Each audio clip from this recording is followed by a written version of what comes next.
नमस्कार, मी निसार अहमद. आपण पाहत आहात A1 एक्सप्रेस मीडिया प्रेझेंट तेज वार्ता, न्यूज अँड एंटरटेनमेंट.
आष्टी तालुक्यातील हिवरा येथे चारा छावणी सुरू आहे.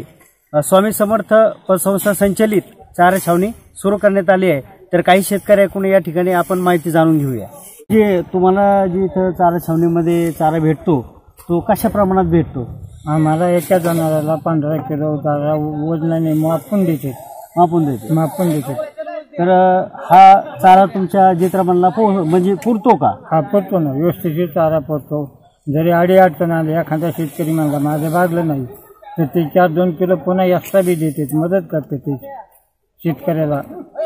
पाण्याची व्यवस्था कशी आहे? पाण्याची व्यवस्था आमच्या टाक्या आम्ही आल्या तर 2 टाइम टँकर, पाण्याचं टँकर आमच्या प्रत्येक छावणी 2 टँकरने टाक्या भरून जाते. म्हणजे पाणी हे चांगल्या पद्धतीचं मिळतं. पाण्याला शुद्ध पाणी, अगदी जनावरांची व्यवस्था आहे. पाणी पिते, पाणी माणसाला प्यायला सुद्धा तेच पाणी, म्हणजे बोरून भरून स्वच्छ पाणी आहे.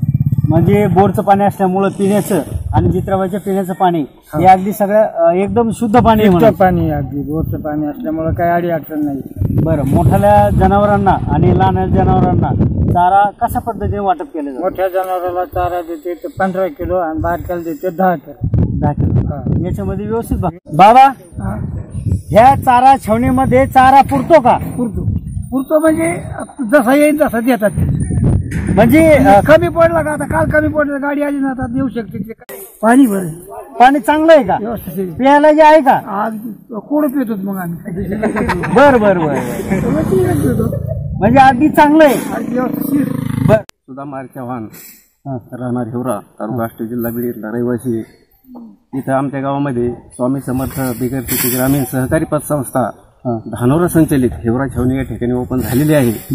या छावणीवर कांतीलाल चानोदिया यांच्या सहकार्यातून आणि सामाजिक कार्यकर्ते अशोकरावजी लगड यांच्या अथक अशा प्रयत्नातून या ठिकाणी खूप चांगल्या अशा प्रकारची चारा छावणी चालवत आहेत आणि आम्हाला या ठिकाणी 15 किलो चारा प्रति जनावराप्रमाणे आणि लहान जनावराला 7.5 किलो चारा याप्रमाणे आणि पाणी मोठे जनावराला 15 किलो आणि लहान जनावराला 10 किलो याप्रमाणे या ठिकाणी चारा वाटप व्यवस्थित चालू आहे. पाण्याची कुठल्याही प्रकारची टंचाई नाही. आणि दुसरी गोष्ट अशी की एवढा भीषण दुष्काळ असून सुद्धा दुष्काळाची जाणीव आम्हा शेतकऱ्यांना होत नाही. एवढं बोलून मी या ठिकाणी श्री स्वामी समर्थ ग्रामीण सहकारी पतसंस्थेच्या माध्यमातून संचलित हिवरा ह्या ठिकाणी आम्ही चारा छावणी सुरू केलेल्या आहेत. कांतीलालजी चानोदिया व मी अशोक लगड आम्ही दोघांनी चारा छावणी सुरू करायची असं ठरवलं आणि सुरेश अण्णा यांना भेटल्यानंतर त्यांनी आम्हाला तत्परता मान्यता देऊन चारा छावणीचे परमिशन आणून दिलं आणि चारा छावणी आम्ही व्यवस्थित चालवतो.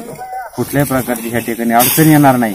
दुष्काळ भीषण आहे पण त्या दुष्काळाला कसं तोंड द्यायचं हे आम्ही शेतकऱ्याच्या मार्गदर्शनाखालीच चारा छावणी चालवतो. त्यांची कुठली काही अडचण असली तर जाणून घेऊन एखाद्या जनावराला जर चारा नाही पुरला तर त्याला जास्ती सुद्धा देण्याचे प्रयत्न आम्ही करतो. कुठल्याही प्रकारची तशी अडचण येणार नाही. पाण्याची खरी मोठी समस्या आहे पण आम्ही मोठा 11,000 लिटरचं टँकर लावून पाणी पिण्याच्या पाण्यासकट या ठिकाणी व्यवस्था करतो. आणि काल नायब तहसीलदार मॅडमची व्हिजिट झाली. त्या सुद्धा म्हणल्या की व्यवस्थित तुम्ही चांगलं चालवलंय, रेकॉर्ड वगैरे व्यवस्थित ठेवा. रेकॉर्ड सुद्धा आम्ही व्यवस्थित ठेवतो.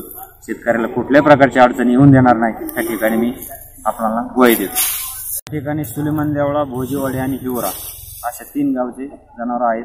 अजून कारखाने बंद झाल्यानंतर भोजीवाडीचे लोक कारखान्यावर ऊस तोडणी कामगार म्हणून गेलेले आहेत. ते आल्यानंतर अजून परत जनावर येणार आहेत. बरोबर. त्याचं जे पाण्याचं नियोजन आहे किंवा चाऱ्याचं जे नियोजन पुढचं आहे तर हा चारा तुम्ही कुठून आणताय? हा चारा आम्ही नगर पार आळेफाटा पुणे जिल्ह्यातून सुद्धा आमच्याकडे ऊस येतोय पण त्याचं उद्याचं नियोजन आम्ही आजच करतो. बरोबर. म्हणजे तुम्हाला ही चारा छावणी चालवण्यास परवडते का? सध्या तरी काहीच परवडत नाही. 70 रुपये आणि 35 रुपये असल्यामुळे सध्या परवडत नाही. पण आता शासनाने आदरणीय पंकजाताई आणि सुरेश अण्णा यांनी दोघांनी प्रयत्न करून 90 रुपये आणि 45 रुपये 1 तारखेपासून केलेला आहे. तर मग त्याच्यात भागेल का तुमचं? तरी काटकसरीच आहे पण त्याला नाविलाज आहे. आता दुष्काळात लोकांची समस्या सोडवणं हे एक आपलं काम आहे. सामाजिक कार्यासाठी कुठंतरी आलं पाहिजे आणि जनावरांवर आलेल्या संकटाला तोंड देण्याचं काम आपण केलं पाहिजे. NDA is still a prestigious career option for today's youth. But many students fail because Maths is the biggest hurdle for NDA aspirants. But this is not the case here. Here, Maths is easy. very easy. Thanks to Mr. Anis Kutti, a true mathematician who has helped more than 1,000 students to crack the NDA entrance exams. And more than 350 students have become officers in Army, Navy and Air Force. So far, the highest in Pune. This has happened because of his unconventional yet impactful fun maths techniques, which he has termed Changumangu, Jugalbandi, Chandal Chokadi, Mara Mari and many more. Sounds crazy, right? But it works. For example, Jugalbandi is an art of doing mathematics, taking different concepts together and explaining the concepts together so that it becomes easy for the students to attempt any competitive exams. His multiple board strategy helps in solving problems quickly and boosts the confidence of the students. He has achieved so much in life and yet he is down to earth. His ability to get involved with the students is truly amazing. I used to have fear of maths, but after joining Anis classes, I have built up my confidence. My aim, my vision, my goal is to eliminate mathematics phobia so that students can learn mathematics with fun and crack any entrance exam in mathematics. I believe learning mathematics is fun. Come and experience at Anis classes. Anis classes, where maths is fun.